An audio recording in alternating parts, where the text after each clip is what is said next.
안녕하십니까. 6월 16일 일요일 아침 김경국TV 시작하겠습니다. 이재명 대표 연임 불가론이 급부상하고 있습니다. 이재명 대표가 불법 대북 송금 사건으로 제3자 뇌물 그리고 남북교류협력법 위반, 외국환 거래법 위반 등 3개 혐의로 추가 기소되면서 총 4건의 재판을 받아야 하는 상황입니다. 그러니까 사법 리스크가 폭발적으로 증폭되자 당대표 연임에 대한 불가론이 급부상하고 있는 것입니다. 그리고 피고인 당대표에 대한 누적된 피로감도 폭발하고 있습니다. 사실 원내 제1당 대표직을 수행하면서 국회 상임위 활동과 지역구 활동 모두 병행한다는 것은 쉽지 않은 일입니다. 지역구 역할에는 소홀해질 수밖에 없고 다만 지역구 주민들이 당대표라는 자부심으로 양해를 해주는 것일 뿐이죠. 상임위 활동 역시 마찬가지입니다. 통상적으로 당대표들은 상임위 출석률이 저조한 것도 그만큼 바쁘기 때문입니다. 그래서 이해를 해주는 측면도 있습니다. 4건의 재판을 받으면 거의 매일 재판에 출석해야 됩니다. 당대표직을 함께 수행한다는 것은 도저히 불가능한 일입니다. 거기에다 구속 여부를 신경 써야 하는 마당에 당무에 집중한다는 것은 거짓말일 수밖에 없겠죠. 그래서 민주당 일각에서는 이 대표가 재판에 발이 묶여서 국회 상임위와 본회의 등 기본적인 의정 활동은 물론이고 정상적인 당무를 보기가 힘들어지는 것 아니냐, 이런 말이 나오기 시작했습니다. 그동안 꾹꾹 눌려있던 불만들이 조금씩 새어나오기 시작하고 있는 것이죠. 당 일각에서 8월 당대표 임기가 끝나면 대표직을 넘겨줘야 한다, 이런 주장이 나오고 있는 배경입니다. 민주당 역사상 당대표직을 연임했던 사람은 없죠. 고 김대중 전 대통령이 총재직을 연임했다고는 하지만 그때는 대통령이 당 총재를 겸임하던 시절입니다. 그래서 대통령이 되면서 당연직 총재를 맡았을 때였다는 점을 감안하면 당대표 연임은 이재명이 처음입니다. 그런데 4건의 재판까지 받아야 하니 연임 명분이 약해진 것도 사실입니다. 당장 이재명은 기소 이튿날인 지난 13일이죠. 공식 당무 일정을 취소하고 잠적했었습니다. 개인적으로 충격이 있었을 수밖에 없겠죠. 그렇지만 민주당 전체로 볼 때는 당무의 차질을 빚었던 것이 사실입니다. 기소되기 전까지만 해도 그러니까 대북 불법 송금 혐의로 기소되기 전까지만 해도 이재명의 연임론에 대한 불만은 있지만 공개적으로 거론하는 것은 삼가하는 분위기였습니다. 그렇지만 이제 관련 재판이 4건으로 늘면서 대표직 수행이 현실적으로 가능하겠느냐, 이런 우려가 반공개적으로 터져나오고 있는 것입니다. 일주일에 최대 4차례 재판에 출석해야 되고 그것도 서울과 수원을 오가면서 출석해야 됩니다. 이재명도 사람인데 당무에 신경 쓸 겨를이 없게 된 것이죠. 뿐만 아니라 이재명은 또 다른 의혹으로도 수사를 받고 있습니다. 쌍방울 그룹으로부터 쪼개기 후원금을 받았던 사실, 그리고 정자동 호텔 특혜 의혹, 경기도 법인카드 불법 유용, 이런 굵직굵직한 사건들에 대한 검찰 수사가 지금 계속 진행 중입니다. 이들 사건들에 대한 검찰 수사 내용이 흘러나오기 시작한 것을 보면 수사가 꽤 진전됐다, 이렇게 볼 수 있을 것입니다. 수사 결과에 따라 또 추가로 기소될 가능성이 상당히 높아 보입니다. 그렇게 되면 이재명은 사실상 일상생활이 불가능해지겠죠. 기소가 한 건만 더 이루어지면 재판만 5건입니다. 월, 화, 수, 목, 금 매일 재판에 출석해야 됩니다. 만약 당대표직을 연임했는데 그런 상황에 직면하게 된다면 사실상 대표 유고 상황과 마찬가지 상황이 벌어지겠죠.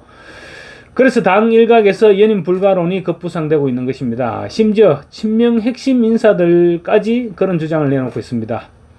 친명계 좌장인 정성호 의원, 지난 13일 라디오 인터뷰에서 연임하는 데는 문제가 없을 것이다, 이렇게 얘기하면서도 이재명 대표가 민생을 챙긴다든가 하는 이런 점에서 좀 시간적인 제약을 받을 가능성이 높다, 이렇게 우려를 표시했습니다.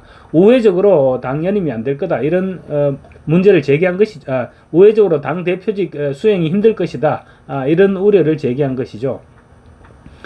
심지어 원조 친명 모임인 7인회 소속이면서 이재명 대표의 중앙대 후배죠, 김영진 의원, 이재명을 위한 당헌 당규 개정에 반대한다는 입장을 공개적으로 표명해왔습니다. 당대표는 연임을 하더라도 대선 1년 전에 그만둬야 한다는 당헌 당규를 개정해서는 안 된다는 주장이었는데 사실상 연임에 반대한다는 말과 크게 차이가 없는 얘기죠. 또 당내 재선이상 의원들은 이재명의 연임을 위한 당헌 당규 개정으로 폭발 일보 직전입니다. 개별적으로 연락해보면 그런 부분에 대해서 가급적 말을 피하고 있습니다. 그만큼 지금 불만이 정폭되어 있다는 것이죠.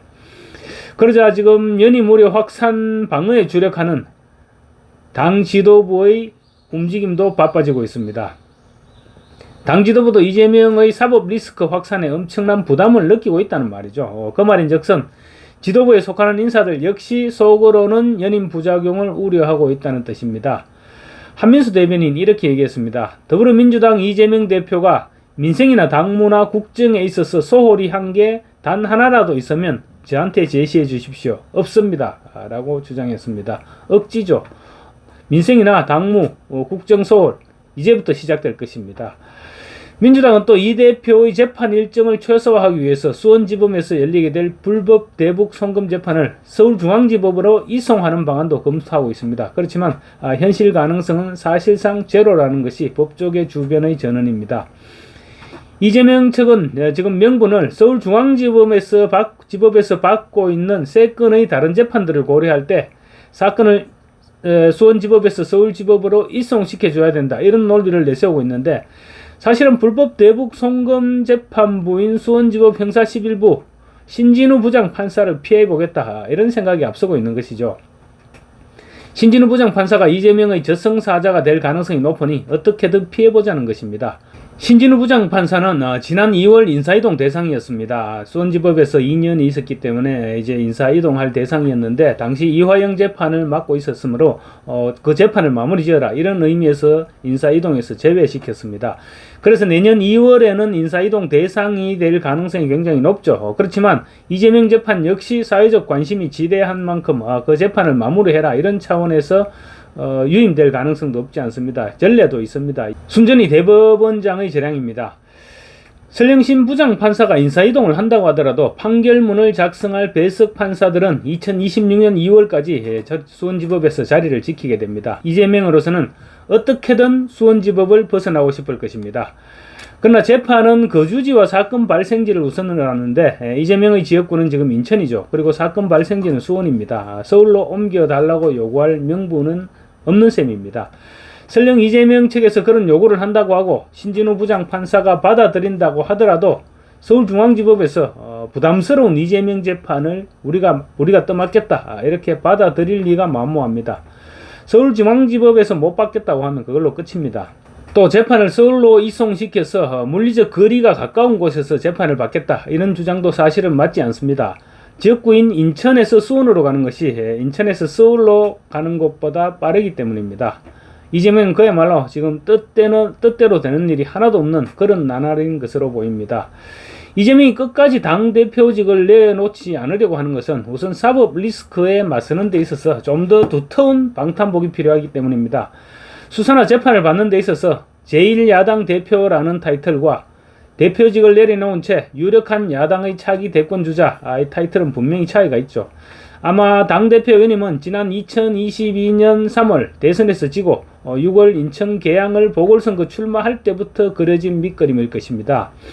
보궐선거에 출마하고 그 다음 전당대회에서 대표직에 오른 후 대표직 연임을 통해 안전하게 차기 대선 후보로 선출되는 그런 스케줄을 짰을 것입니다. 그런데 단순히 대표직 연임만 생각했다면 이렇게 복잡해지지는 않았을 것입니다. 내후년 지방선거 공천권까지 거머쥐려고 욕심을 냈고, 그러려면 당헌 당규를 개정해야 하다 보니 당 안팎의 반발이 꿈틀거리기 시작했던 것입니다.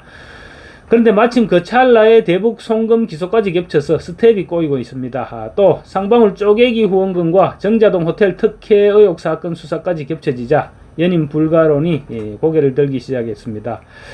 이재명은 대표직 연임으로 사법 리스크를 돌파하겠다는 분명한 목표가 있습니다.